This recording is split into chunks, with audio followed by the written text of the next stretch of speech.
ಜಾತಿ ಗಣತಿ ಸಮೀಕ್ಷೆ ಮತ್ತಷ್ಟು ಚರ್ಚೆಗೆ ಗ್ರಾಸವಾಗ್ತಾ ಇದೆ. ಅದರಲ್ಲೂ ಮುಸ್ಲಿಂ ಹಾಗೂ ಎಸ್ಸಿ ಸಂಖ್ಯೆಯಲ್ಲಿ ಗಣನೀಯವಾಗಿ ಏರಿಕೆಯಾಗಿರುವುದು ತೀವ್ರ ಚರ್ಚೆಗೆ ಎಡೆಮಾಡಿಕೊಟ್ಟಿದೆ.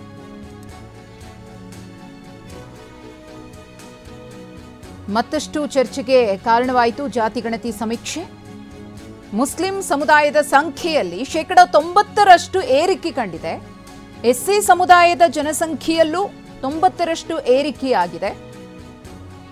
ಲಿಂಗಾಯತ ಸಮುದಾಯದಲ್ಲಿ ಕೇವಲ 8.5% ಏರಿಕೆ.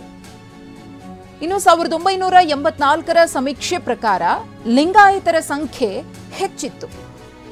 ಸಾಮಾಜಿಕ ಮತ್ತು ಶೈಕ್ಷಣಿಕ ಸಮೀಕ್ಷೆಯಾಗಿತ್ತಲ್ಲ 1984ರಲ್ಲಿ. ಆಗ ಲಿಂಗಾಯತರ ಸಂಖ್ಯೆನೇ ಹೆಚ್ಚಿತ್ತು. ಅಂದಿನಿಂದ ಈವರೆಗೆ ಲಿಂಗಾಯತರಲ್ಲಿ ಒಂದೇ ಅಂಕಿ ಬೆಳವಣಿಗೆ. ವೀರಶೈವ ಲಿಂಗಾಯತ ಸಮುದಾಯ ಸುಮಾರು 17% 1984ರ ಸಮೀಕ್ಷೆಯ ಪ್ರಕಾರ. ಯಾವ ಸಮುದಾಯ ಎಷ್ಟು ಶೇಕಡವಾರು ಇತ್ತು ಅನ್ನೋ ಮಾಹಿತಿ. ವೀರಶೈವ ಲಿಂಗಾಯತರು ಮೊದಲ ಸ್ಥಾನವನ್ನು ಆಗ ಪಡೆದಿದ್ರು. ನಂತರದ ಸ್ಥಾನದಲ್ಲಿ ಪರಿಶಿಷ್ಟ ಜಾತಿ ಮತ್ತು ಒಕ್ಕಲಿಗರು 2ನೇ ಸ್ಥಾನವನ್ನು ಪಡೆದಿದ್ರು. ಮುಸ್ಲಿಮರು 4ನೇ ಸ್ಥಾನದಲ್ಲಿದ್ದರು. ಅದಾದ್ಮೇಲೆ ಕುರುಬರು, ಬ್ರಾಹ್ಮಣರಿದ್ರು. 2015ರ ಸಮೀಕ್ಷೆಯಲ್ಲಿ ಈ ಜನಸಂಖ್ಯೆಗಳ ಲೆಕ್ಕಾಚಾರ ಇದೆಯಲ್ಲ, ಇದು ಸಂಪೂರ್ಣವಾಗಿ ಬದಲಾಗಿದೆ. ಪರಿಶಿಷ್ಟ ಜಾತಿಗಳು ಏಕೈಕ ಅತಿ ದೊಡ್ಡ ವರ್ಗಗಳಾಗಿ ಮುನ್ನೆಲೆಗೆ ಬಂದಿದ್ರೆ ಮುಸ್ಲಿಮರು 2ನೇ ಸ್ಥಾನ, ವೀರಶೈವ ಲಿಂಗಾಯತರು 3ನೇ ಸ್ಥಾನ, ನಂತರ ಒಕ್ಕಲಿಗರು, ಕುರುಬ ಸಮುದಾಯ ಮತ್ತು ಬ್ರಾಹ್ಮಣರು.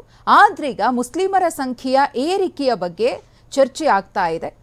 ಈಗ ಮಾಡಿರುವಂತಹ ಜಾತಿ ಗಣತಿಯಲ್ಲಿ ಅತಿ ಹೆಚ್ಚಿನ ಸಂಖ್ಯೆಯಲ್ಲಿ ಮೊದಲ ಸ್ಥಾನದಲ್ಲಿ ಮುಸ್ಲಿಮರಿದ್ದಾರೆ. ಇದರ ಬಗ್ಗೆನೇ ಇದೀಗ ಚರ್ಚೆ ಆಗ್ತಿರುವುದು, ಅನುಮಾನಗಳು ಹುಡ್ತಾ ಇರುವುದು.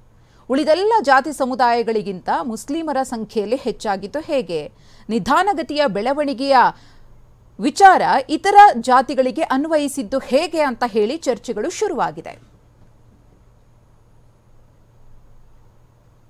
ಇನ್ನು ಜಾತಿ ಗಣತಿ ವರದಿಯ ಮೂಲ ದಾಖಲೆ ಇಲ್ಲ ಅಂತ ಅಶೋಕ್ ಅವರು ಹೇಳಿದ್ರು. ಅಶೋಕ್ ಅವರ ಈ ಮಾತಿಗೆ ಡಿಸಿಎಂ ಡಿಕೆ ಶಿವಕುಮಾರ್ ಅವರು ತಿರುಗೇಟನ್ನ ಕೊಟ್ಟಿದ್ದಾರೆ. ಏನ್ ಮಾತನಾಡಿದ್ದಾರೆ ನೋಡೋಣ. ಕಾಪಿ ಸಿದ್ದರಾಮಯ್ಯನ ಮನೆ, ಒರಿಜಿನಲ್ ಸಿದ್ದರಾಮಯ್ಯನ ಮನೆಯಲ್ಲಿ ಸಿಕ್ಕಾಕೊಂಬಿಟ್ಟಿದೆ.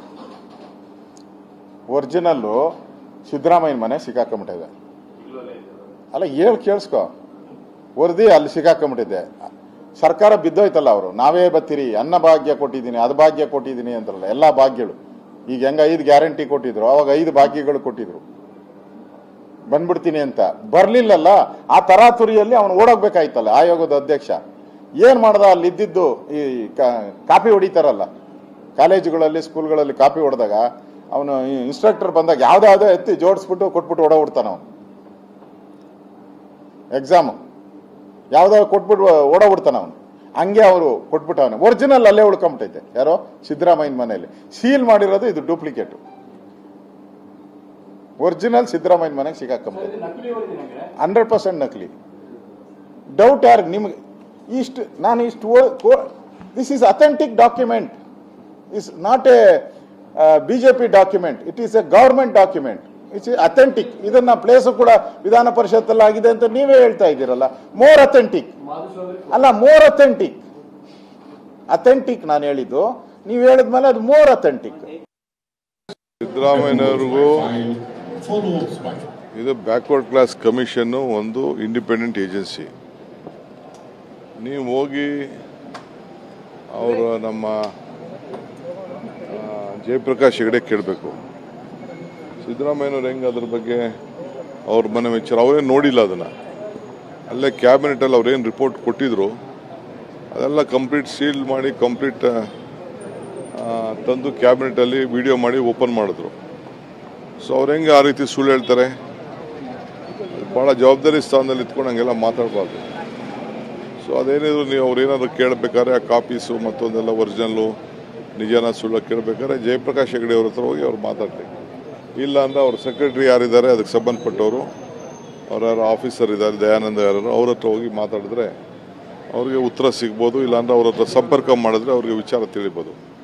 ಈ ರೀತಿ ಜವಾಬ್ದಾರಿ ಸ್ಥಾನದಲ್ಲಿ ಇದ್ದವರು ಈ ರೀತಿ ಮಾತಾಡಬಾರ್ದು.